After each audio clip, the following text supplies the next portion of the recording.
Furry nightmare fuel. You know it when you see it. And if you grew up online, you've probably seen a furry Photoshop masterpiece that radicalized you. But where exactly do these images come from? Who's making them? And more importantly, who are the people into this? It turns out there's a fine line between furry art and body horror. And when you cross that line, you enter an obscure internet community where the boundaries between flesh, fursuit, and fetish don't matter. This is a deep dive into botched fursuits and body horror gone sexy. This is Bad Art History. Part 1. Furry Nightmare Fuel.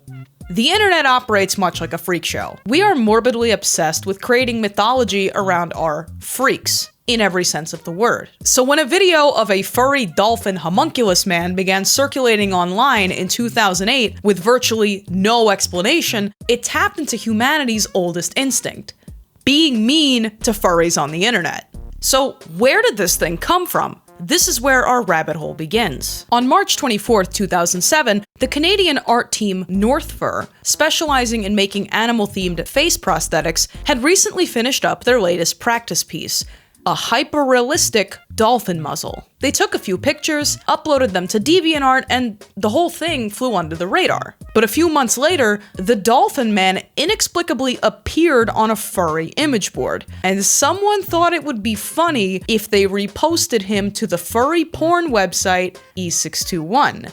And that was the beginning of the end. Users immediately spammed the dolphin man with downvotes, called him nightmare fuel, and one person even complained the image was so distressing it was making him violent. So you can imagine how people reacted when they found the dolphin video. On December 30th, 2007, the North Fur YouTube channel uploaded this alarming clip of the dolphin muzzle in a full range of motion, and Pandora's fursuit was officially unzipped. In no time at all, screenshots of the dolphin man began surfacing everywhere. NeoGAF, 4chan, Macrochan. And as is protocol online, if you don't know where something came from, just start making shit up. Rumors quickly spread that this was footage from some government experiment to turn people into Kyle's dad. Others claim that it was a banned Facebook video from 2004, even though it was filmed in 2006. Others still insisted that the original audio was actually lost media, uploading hoax versions of the video with their own audio and claiming that that was the original footage. And for the next 13 years, far past the point where you could simply Google this and find out where it came from, the urban legends persisted. So why did people freak out like this? I'm not gonna insult your intelligence here. There's a pretty glaring issue with this design. It's a touch too realistic for its own good, and it came along during an era of the internet where we were all briefly obsessed with Super Mario in real life. Super Mario in real life. For millions of people in the 2010s, Uncanny Valley images were their first contact with internet hoax imagery. And armed with this knowledge, people came away with two game theories about the dolphin guy. Either he was disturbing because furry's bad and the artists that made him sucked, and did I mention furry's bad? Or he was creepy because someone wanted him to look that way, because it was a fetish thing. So to really figure out why this image exists, we gotta talk about a really freaky guy in a bathtub named Jonathan Galindo. Part 2. Goofy gooning.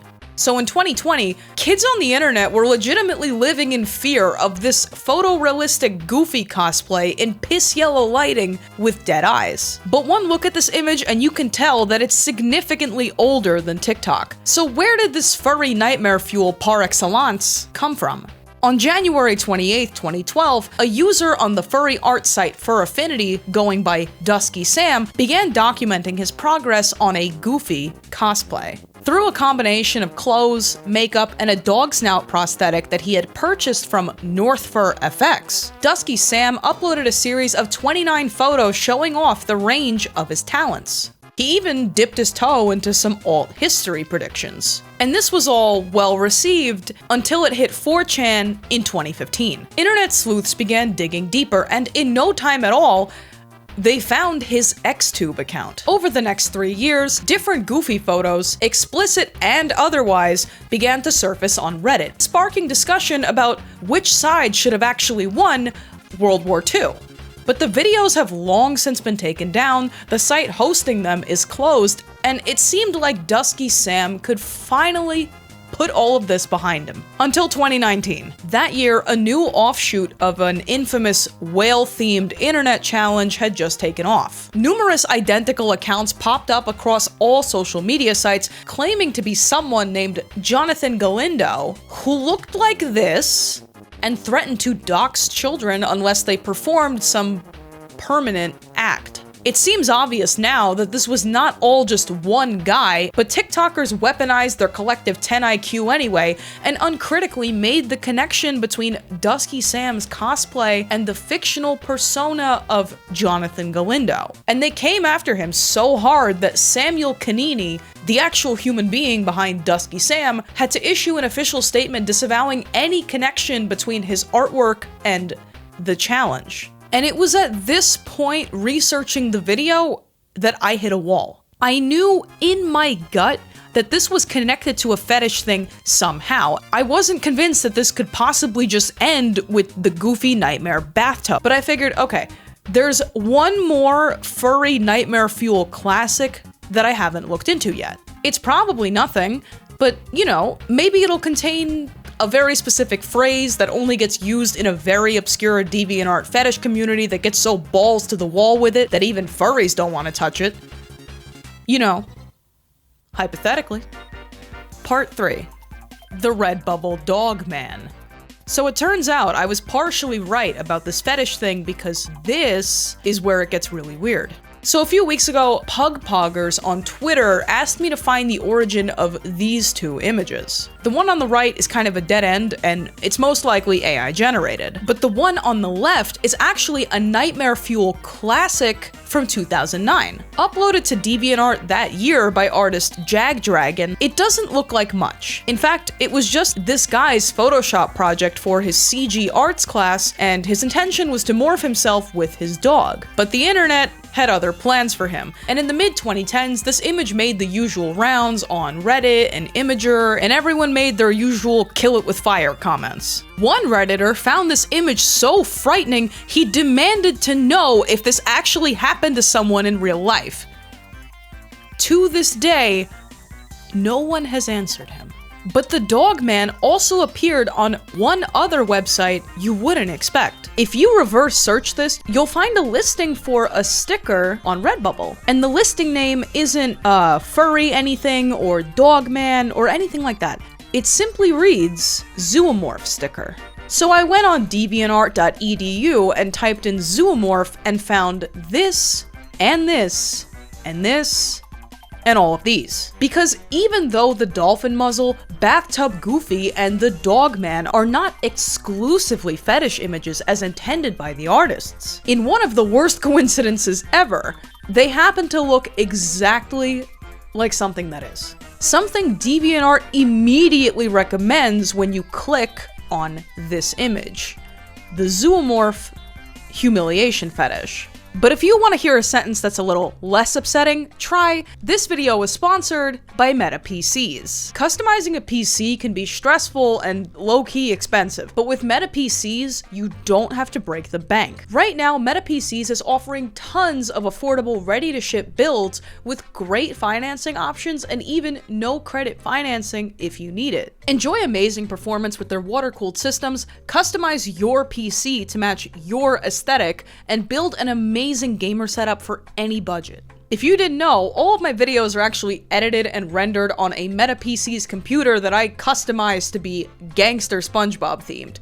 And with my machine's Intel Core i7 CPU and NVIDIA GeForce RTX 4070 graphics card, this thing is kind of a beast. And they just came out with this full desk-size mouse pad, which actually matches the aesthetic of my case completely. They have 3 different colors, they're excellent quality, they're waterproof. I have spilled an entire thermos of coffee on this and nothing happened to it.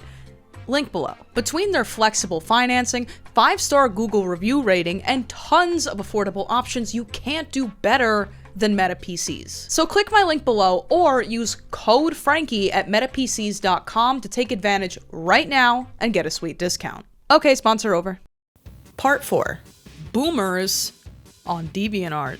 Now, before everyone jumps me in the comments, 3 things you ought to know. This is anthro-art, as in anthropomorphic animal. This is a photomorph, a term no one really uses anymore. And this is a zoomorph. Now on paper, these are 2 versions of the same concept, an animal with distinctly human features. But while this variety can be found basically anywhere furry art exists, this one really only lives on DeviantArt. But why? Well, there are actually a few rules when it comes to furry fetish art. Generally speaking, you don't want to lean into the human features too much, and you never, ever want to cut out someone's face in Microsoft Paint and stick it on a barn animal.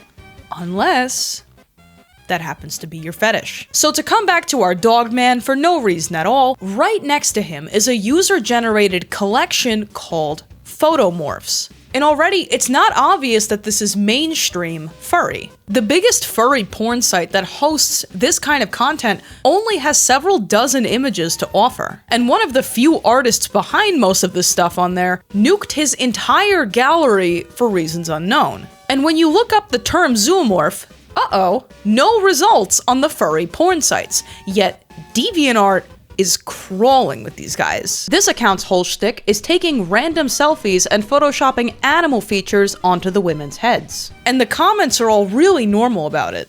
This one takes a more anamorph style approach to, again, disfiguring the selfies of completely innocent women. This guy roleplays as a researcher at a medical facility that runs experiments turning beautiful young women into mammalian abominations. He goes by therianthropist. Keep that name in the back of your head. And the examples are honestly too numerous to list. Every animal, every stage of transition, every conceivable category is someone's fetish on this website. And if you still don't believe me, here's a guy whose thing is specifically putting the heads of Asian women onto small animals. But hold up. You're thinking, how can you say it's a fetish just because these people are photoshopping really scary stuff using women's selfies and also writing really long stories about it? They could be doing this for any reason. There are actually some very reliable tells when it comes to DeviantArt fetish behavior. The comments, for example. On this post by the therianthropist about a hot young blonde being turned into a lioness against her will, the sole comment reads, "Continue with the experiments." Or this post of a dog girl using a selfie of dubious origin, where the comments praise her remarkable beauty and one calls her good girl. You get the point. But even lacking comments, the fetish tells alone are numerous. Extreme emphasis in the photo captions on the women's humiliation and despair over their new animal body. Constant repetition when it comes to words like drooling, out of control, or the horror. And most tellingly, oh no, the big lady sat on me. If you've seen a few of these videos now, you know what that phrase means. But if you don't, I'm basically referring to these incredibly complex origin stories that they come up with in the captions, explaining how these young, beautiful women just accidentally fell into a vat one day and became some kind of like a cat-girl science experiment. And thematically the whole thing reads like, oh no, I can't believe this happened to me. Oh no, well I'm not gonna do anything about it now. That kind of thing. So what to make of all this? Simply put, it's an animal transformation fetish with humiliation features. And even though the animal part plays a major role, this is really not much of a furry thing at all. They just happen to share some vocabulary. Regardless of genre, furry fetish art is primarily about animals with human features, whereas this stuff is really just human women attaining animal features, often against their will. In fact, I couldn't help but notice something incredibly boomer-coded about the entire thing, which may explain its absence on the popular websites. A lot of the women featured tend to be conventionally attractive as opposed to internet hot. You don't see a lot of e-girls, mostly stock photo models and girl next door types. The captions seemingly never refer to memes or pop culture. What film references there are feel incredibly dated. This community does little to indicate that they're aware of a world outside of DeviantArt.com. And I'd say the biggest tell is their use of this word, photo manipulation. The term is pretty dated. It was never even very popular back when photoshopping something was a novel concept. And this is obviously just my speculation, but the whole thing really does just feel like a group of older people for whom the furry thing never clicked in their heads. So if they're not furries, then how did they figure out they were into this? Part 5. Boomer body horror.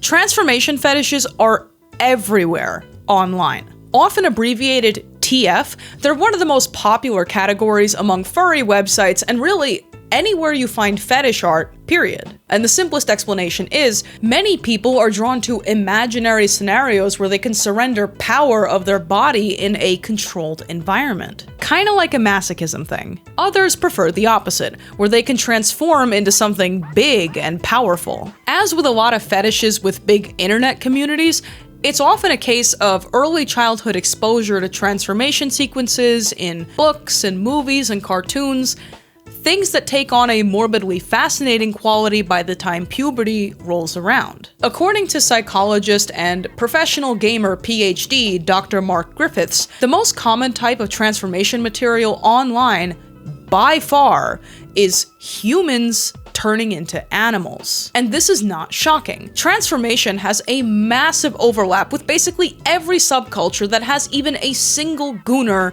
among its ranks. As one transformation fetishist explains, I don't identify at all with the furry thing. I mean, no offense to those of you who do.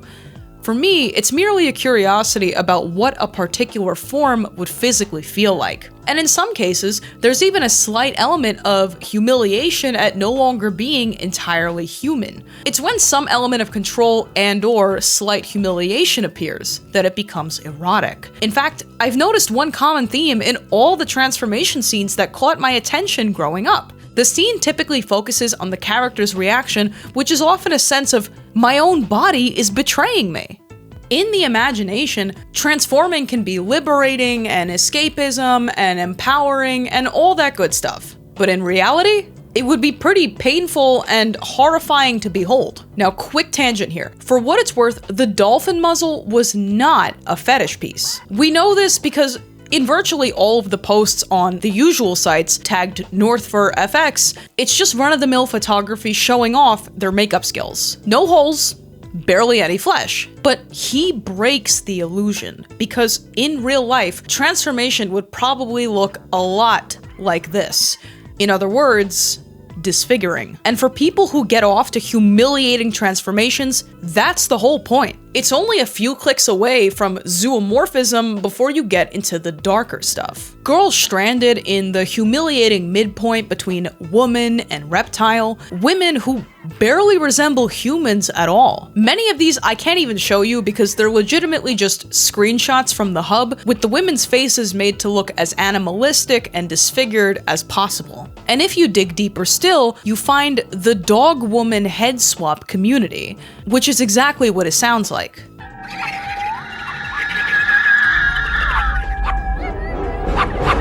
And when I call this stuff body horror, that's not me clutching my pearls. Think of it this way. Terror and exhilaration are very similar feelings. Transformation and body horror are both visually effective through the intimate manipulation of the body. They both change you, they both strip you of your control, and they both can get pretty dehumanizing in the most practical sense. And honestly, I think that's where a lot of the morbid fascination comes from. It's not a coincidence that horror and sci-fi often evoke body horror and sexuality in the same breath. People like being stimulated, they like being manhandled, and you only need to get your wires crossed one time to decide that this is as sexy as this. But what about the real thing? Virtually all this stuff is confined to art and fetish fiction, but there are people who take this stuff to its logical extreme. Because when Photoshop isn't enough, you can always just carve up your actual body. Super Mario in real life.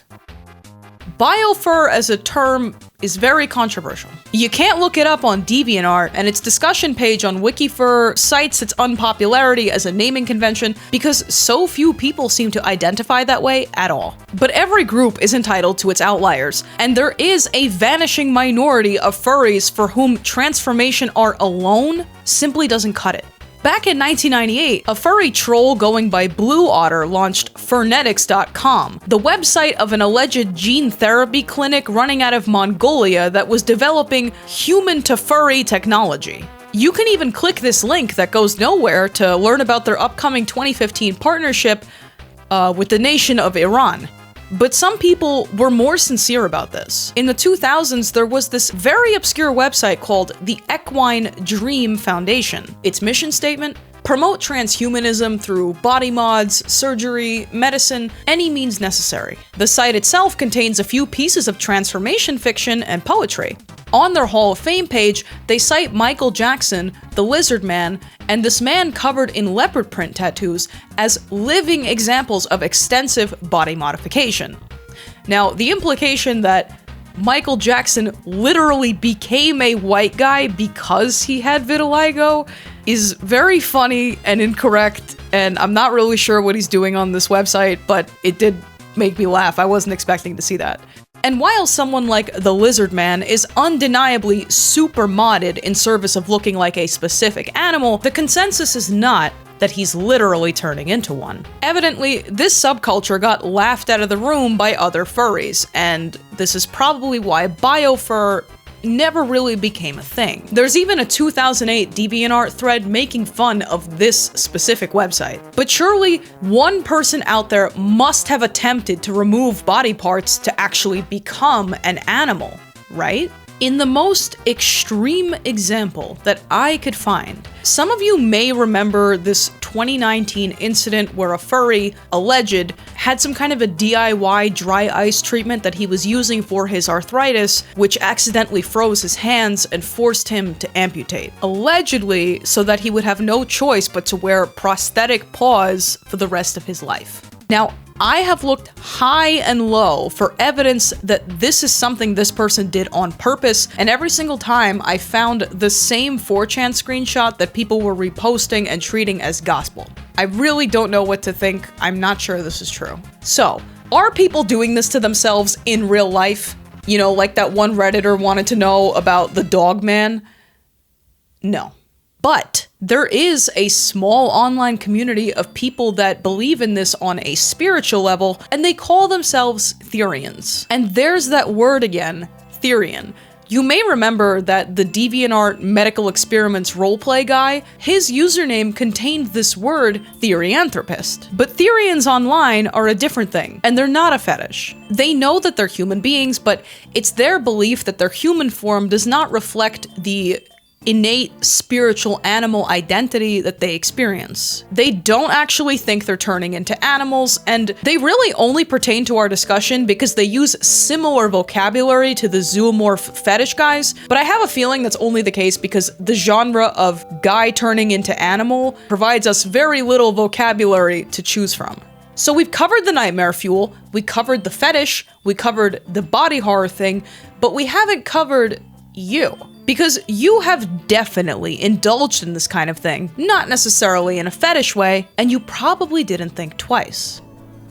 The true part 5, John Pork. It turns out the anthropomorphic animal thing has been a fixture of every society since the beginning of forever, and ours is no exception. Some of you grew up reading Animorphs, some of you watched Disney's Robin Hood as a kid, some of you heard the animal sounds Jonathan Davis was making and decided to take it literally, and some of you are just really big fans of John Pork. Horse girl, cosplay, Snapchat animal filters, drag makeup, the catgirl phenomenon, this stuff is ubiquitous. I think it's an inherent part of human nature to try and identify with our animal companions, and most of the time it's completely fun and innocent. There just happens to be a minority of people for whom the experience is a little more intense. But to finish our journey all the way back out of the rabbit hole, let's return to our nightmare fuel and specifically to the artists that made it possible. There's one question about the Dolphin Man that we still haven't answered.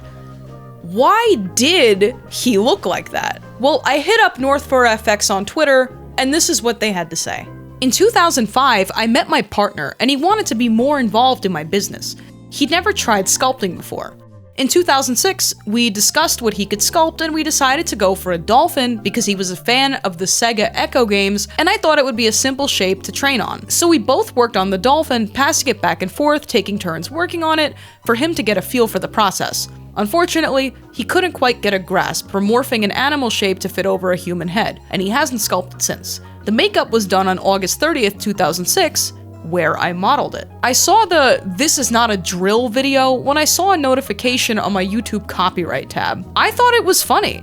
I'm very aware of how creepy what I make is. The uncanny valley is my playground, and I enjoy making art that leans over that cliff. I've mostly just been sitting back and chuckling and just letting people have their fun with it.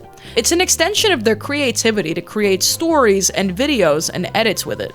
I've seen the origin stories people whip up, or the people treating it as some sort of lost media to go find the original audio. I never included the audio because my old digital camera had terrible onboard audio. Old early gen digital cameras sucked. So basically, they never set out to terrify the public, and neither did Dusky Sam, or the Dog Man, or ostensibly the dog woman head swap fetish guys on DeviantArt. It was just an unintended consequence that made for good internet storytelling. So if you're gonna get into this kind of thing and share it online, just be warned. It could get a little hairy. This has been Bad Art History. Thank you again to the GOAT, MetaPCs, for sponsoring today's video. Please make sure to use my link below or use code Frankie at metapcs.com right now to get your sweet discount. And thank you, as always, to the patron cells for keeping the dream alive. If you want to see me mess up takes and laugh during my lines, or see extra commentary, or get the little assets that I make for these videos, please consider becoming a patron.